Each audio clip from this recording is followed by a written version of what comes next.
തിരുവനന്തപുരം കാട്ടാക്കടയിൽ മരം മുറിക്കാനെത്തിയവർ സംഘം ചേർന്ന് വീട്ടമ്മയെയും മകനെയും മർദ്ദിച്ചതായി പരാതി. വീടിന്റെ മേൽക്കൂരയിൽ മരച്ചില്ല വീണതിനെ ചോദ്യം ചെയ്തതിനാണ് വീട്ടമ്മയെ ക്രൂരമായി മർദ്ദിച്ചത്. കാട്ടാക്കട പോലീസ് കേസെടുത്ത് അന്വേഷണം ആരംഭിച്ചു.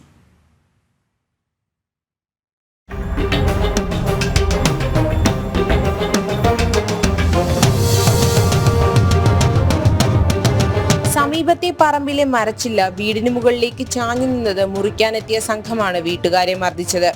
വീടിന് സമീപത്തെ പുരയിടത്തിൽ മരം മുറിക്കാനെത്തിയവർ വീട്ടമ്മയെയും മകനെയും സംഘം ചേർന്ന് മർദ്ദിച്ചതായാണ് പരാതി. ഏത് സമയത്തും നിലംപൊത്തായ വീട്ടിലാണ് ഇവർ കഴിയുന്നത്.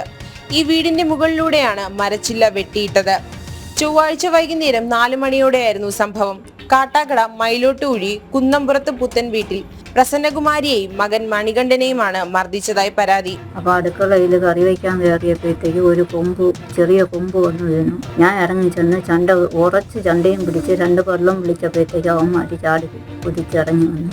തലമുടി ചുറ്റി പിടിച്ചുകൊണ്ട് കുറുക്കിനെ പിടിച്ച് ജമ്പറും കയറി കുറുക്കിലൊരടിയും കിട്ടി.